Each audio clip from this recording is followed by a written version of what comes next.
J'en ai marre. J'en ai clairement marre. Je me suis pris la tête avec mon meilleur ami. Je me suis pris la tête avec des collègues de travail. Je me suis pris la tête avec mon petit frère à cause de ce débat. Il faut qu'on arrête. Ce débat est inutile. Pensez à vous abonner, mettez un petit j'aime et on commence de suite. Alors, je vais commencer par vous donner déjà mon avis global dans l'œuvre de One Piece, ce que j'en pense. Pour moi, les personnages, les groupes de personnages de One Piece ne sont pas des groupes homogènes.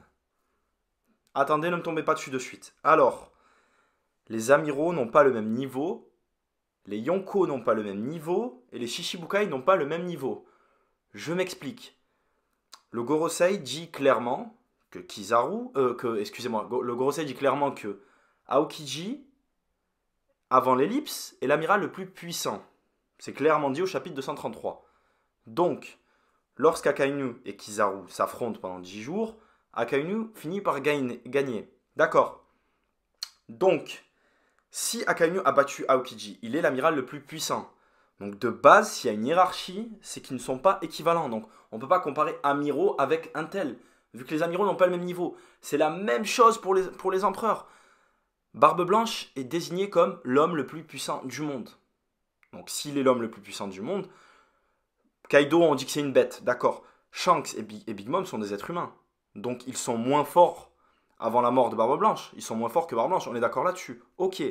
Mihawk est clairement dit être le rival de Shanks, plus ou moins. Donc de toute manière, si c'est son rival, ils ont plus ou moins la même force, même si Shanks il est meilleur. Je pense qu'il est meilleur. Donc les Shichibukai n'ont absolument pas le même niveau. On est bien d'accord là-dessus.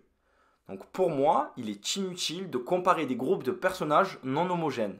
Même, je suis d'accord avec les pro-Yonko, il y a plus d'arguments qui vont dans le sens des Yonko.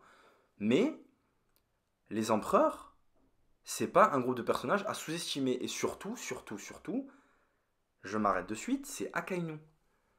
Akainu se bat à jeu égal avec Barbe Blanche. Même s'il est blessé, je suis d'accord. C'est pas montré dans l'anime, mais dans le manga, Akainu lui explose le crâne. Barbe Blanche a le crâne coupé. Il y a un autre argument qui va aussi dans le sens des pro-amiraux, c'est qu'après l'ellipse, Kizaru dit clairement à Akainu, est-ce que tu veux que j'aille me taper un tête avec Big Mom? Donc il y a quand même une certaine assurance.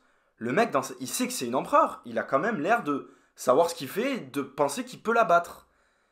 Je pense qu'il y a des arguments des deux côtés, clairement. Il y a l'argument qui est le plus utilisé, c'est que une flotte de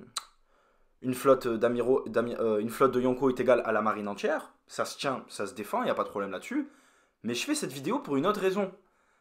Il faut qu'on arrête de débattre. C'est pas possible. On donne une image affreuse de la communauté manga en France.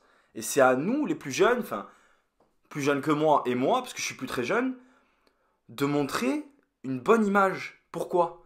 Pour que le manga trouve sa place définitivement et concrètement en France. Dans la culture française, pour qu'on puisse avoir des rayons plus grands à la FNAC. Il y a un mur de manga pour 30 étagères et 30 rayons de romans. J'ai pas touché avec les romans, bien évidemment. Mais il faut que ce soit équivalent. Aujourd'hui, le manga est un des produits culturels le plus vendus en France. Donc c'est à nous, la communauté manga, de mettre en avant, de montrer du positif, de ne pas se prendre la tête pour des futilités. Et surtout, le débat, c'est quelque chose de bien. Mais il faut le faire dans la paix, sans les insultes, sans les agressions, sans les moqueries, sans les humiliations. Et je rajoute un petit truc. Je pense qu'on est en train de tirer le débat par les cheveux. Vous vous souvenez quand on était au collège et que le prof ou la prof de français disait je pense que l'auteur, et on disait tous qu'elle abusait, et que l'auteur il disait pas ça. Et j'en suis encore convaincu aujourd'hui. Dans ma copie du bac, j'ai passé un bac ES en philo, j'ai fait dire des choses à des auteurs qui n'avaient pas dites, et j'ai eu 16. Vous imaginez le truc? Je pense que c'est la même chose. Oda, je pense qu'il se prend pas la tête comme nous là-dessus. Et puis moi, le manga One Piece, je le prends plus comme un manga d'aventure, de découverte, de politique, de manigance, de réputation, d'influence. Prenons le personnage de Doflamingo.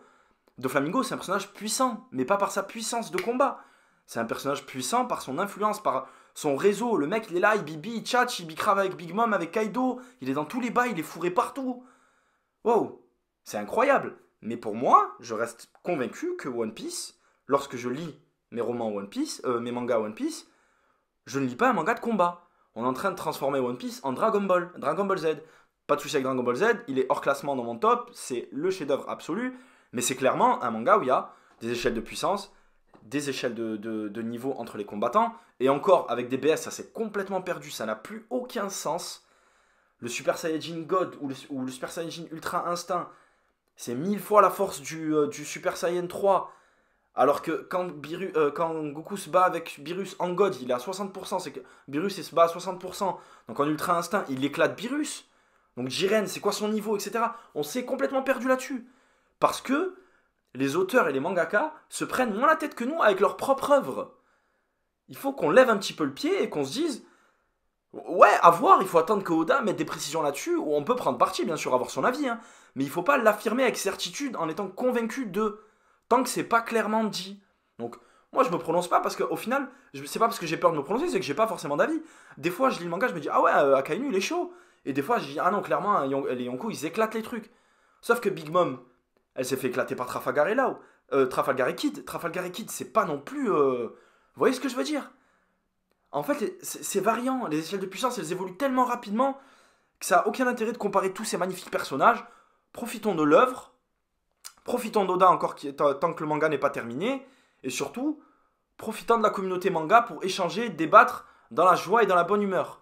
Merci à tous, s'il vous plaît. Un petit abonnement, un petit j'aime, ça me fait toujours plaisir et ça m'aide à avancer. Ciao les gars, à la prochaine.